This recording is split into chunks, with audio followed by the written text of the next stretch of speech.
నమస్తే అండి. నమస్కారం బాబు. సార్ ఇప్పుడు మన పవన్ కళ్యాణ్ గారికి కూటమిలో భాగంగా ఉప ముఖ్యమంత్రి ఇవ్వడం జరిగింది. అలాగే ఇంకో 4 శాఖలను కూడా ఇవ్వడం జరిగింది. దీని మీద మీ అభిప్రాయం ఏంటి సార్? పవన్ కళ్యాణ్ గారు ఆ శాఖల్ని అది సమర్థవంతంగా నిర్వహించగలరనుకుంటున్నారా? ఖచ్చితంగాను. ముఖ్యంగా ముందుగా మీ ఛానల్ వారికి నమస్కారాలు తెలియజేసుకుంటూ, పవన్ కళ్యాణ్ గారి విజయమే ఒక బ్రహ్మాండమైన ఒక చారిత్రాత్మకం. దానికి తోడేంటంటే ఆయన ఉప ముఖ్యమంత్రి కావడం, తర్వాత ఆయనకి నచ్చిన శాఖలు వారు తీసుకుని ముఖ్యంగా గ్రామీణాభివృద్ధి, తర్వాత ఈ మంచినీటి సౌకర్యాలు ఇవన్నీ కూడా వారు చూసుకోవడానికి వారు కూడా ఒప్పుకున్నారు. ఎంచేదంటే నాకు ఇష్టమైన శాఖలు నాకు ఇచ్చారు అని చెప్పేసి ఆయన కృతజ్ఞతగా ఆయన తెలియజేయడం జరిగింది. వాస్తవంగా ఇచ్చారని కంట వారు తీసుకున్నారనేది మనకు తెలిసిన విషయం. అయితే ఈ శాఖలు సమర్థవంతంగా నిర్వహించడానికి పవన్ కళ్యాణ్ గారికి ఏంటంటే ప్రతి విషయాన్ని కూడా ఆయన కూలంకషంగా తెలుసుకుని పూర్తి అవగాహనతో ఆయన రంగంలోకి అడుగు పెడతారు. కాబట్టి ఈ మంత్రిత్వ శాఖలు కూడా సమర్థవంతంగా నిర్వహిస్తారని చెప్పేసి పూర్తిగా ఆశతో ఉన్నాం. ఆ శాఖల ద్వారా కూడా గ్రామాలు, తర్వాత గ్రామాల్లో ఉన్న సౌకర్యాలు ఉన్నాయి. ఆయా శాఖలకు సంబంధించిందే కాకుండా రాష్ట్రంలో రాష్ట్ర అభివృద్ధి చంద్రబాబు నాయుడు గారి ద్వారాను, తర్వాత పవన్ కళ్యాణ్ గారి ద్వారా వారిద్దరు నాయకత్వంలో కూడా చక్కగా అభివృద్ధి అవుతుందని చెప్పేసి అనుకోవడానికి నిన్న మొన్న జరిగిన వీరి యొక్క ఈ కార్యకలాపాలు మంత్రులు ఉండండి, ఎమ్మెల్యేలు ఉండండి, వారి విధానాల మీద అనేకమైనటువంటి అవినీతి ఆరోపణల మీద కూడా దృష్టి పెట్టి ఇప్పటికే పని ప్రారంభించారు. ఒక సంవత్సర కాలంలో పూర్తిగా కూడా రాష్ట్రం పురోభివృద్ధిలో పరిగెడుతుందని చెప్పేసి ఆశిస్తాం. మొట్టమొదటిగా పవన్ కళ్యాణ్ గారు అసెంబ్లీకి వెళ్ళబోతున్నారు సార్. సో రేపు ఆయన బాధ్యతలు స్వీకరించి 19వ తారీఖు బాధ్యతలు కూడా స్వీకరిస్తున్నారు. ఆయన బాధ్యతలు స్వీకరించడం గురించి దాని గురించి కొంచెం ఎక్స్ప్లెయిన్ చేయండి సార్. ఇది ఆయనకి వాస్తవంగా పవన్ కళ్యాణ్ గారికి 10 సంవత్సరాల ఒక బ్రహ్మాండమైన ఆయనకి ఏంటంటే ఆయన కళ అనుకోవాలి. ఎందుకంటే ఆయనకి ఎమ్మెల్యే పదవి, మంత్రి పదవి కూడా కళ కాదు. నేను అసెంబ్లీ ద్వారా ఆ ప్రజలకి ఏం సేవ చేయగలను అనే ఒక ఉద్దేశంతో ఆయన 10 సంవత్సరాల పాటు కూడా ప్రజలకు సేవ చేయాలని, ప్రజల యొక్క అభివృద్ధిని కాంక్షిస్తూ కూడా ఆయన అనేక పోరాటాలు చేసి అనేక అవమానాలు ఎదుర్కొని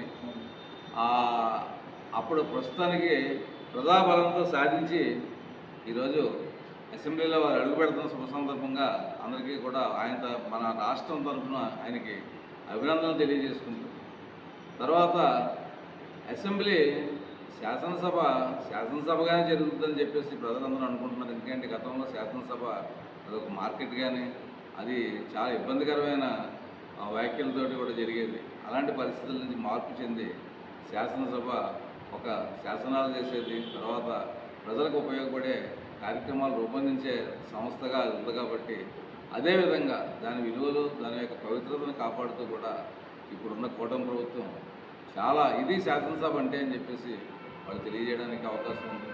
అలాగే శ్రీ పవన్ కళ్యాణ్ గారు 10 సంవత్సరాల కళ ప్రజలందరూ కోరుకుంటున్నారు. వారు అసెంబ్లీకి రావాలని చెప్పేసి ఇది వారి కళగాను, రాష్ట్ర ప్రజలందరి కళగాను కూడా భావించి ఈ సందర్భంగా కూటమి ద్వారా ఎన్నికైనటువంటి ప్రజాప్రతినిధులందరికీ కూడా అభినందనలు తెలియజేసుకుంటూ రాష్ట్రం మరింత పురోభివృద్ధి చెందుతుందని చెప్పేసి ఆశిస్తున్నాం. అలాగే మన ముఖ్యమంత్రి చంద్రబాబు నాయుడు గారి ఫోటోలతో పాటు పవన్ కళ్యాణ్ గారి ఫోటోలను కూడా ప్రతి ప్రభుత్వ కార్యాలయాల్లోనూ ఉంచుతున్నారు సార్. అంటే దీనికి చాలామంది చెప్పేది ఏంటంటే మన ముఖ్యమంత్రి గారు పవన్ కళ్యాణ్ గారికి ఆయనతో సమానమైన రెండో ముఖ్యమంత్రితో సమానమైన స్థానం ఇచ్చారని అంటున్నారు. దీని గురించి మీరు ఏమంటారు సార్? బాగుందండి, చాలా మంచి నిర్ణయం ఇది.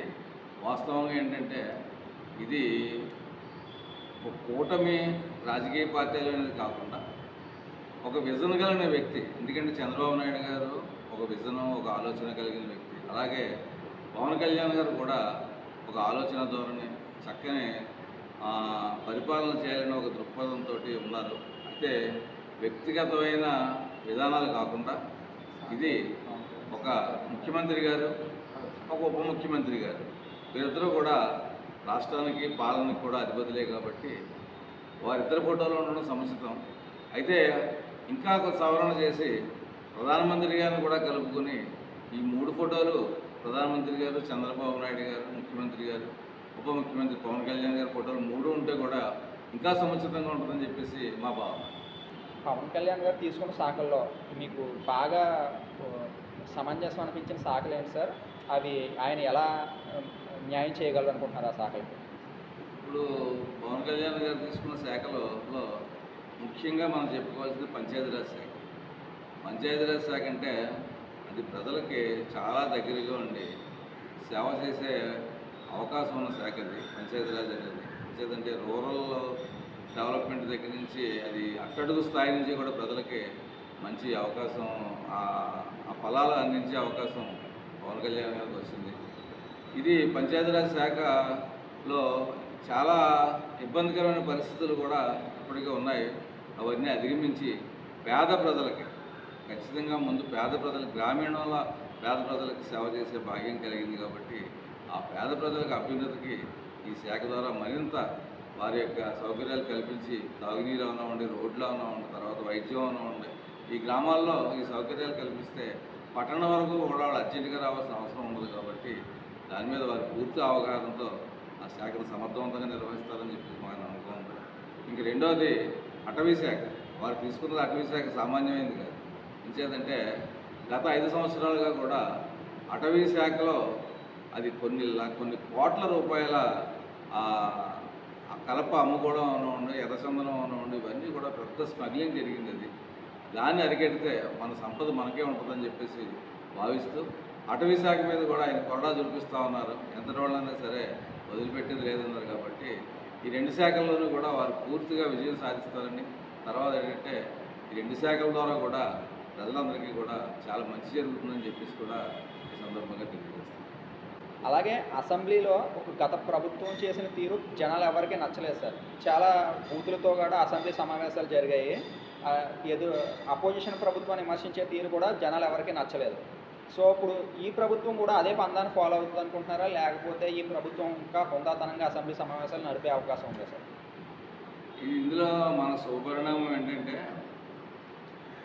ప్రతిపక్షం అనేది లేకుండా ఈ కూటమి ప్రభుత్వం ఏర్పడడం అనేది మొట్టమొదటి ఆంధ్రప్రదేశ్ రాష్ట్రానికి జరిగే మొట్టమొదటి శుభపరిణామం.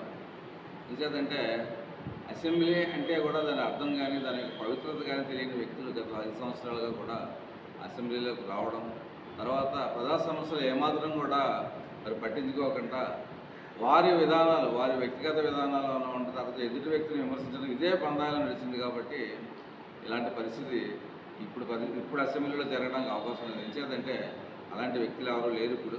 ఇప్పుడు కేవలం ఎజెండా ఏముందో ఆ ఎజెండా మీదే ఆ అసెంబ్లీ నడుస్తుంది. నడిపే విధానం కూడా శ్రీ చంద్రబాబు నాయుడు గారికి, ఆయనకున్న అనుభవానికి, ఆయనకున్న అసెంబ్లీలో ఉన్న పరిజ్ఞానానికి కూడా ఆయన కంట్రోల్ చేసుకుంటూ కూడా నడుపుతారు.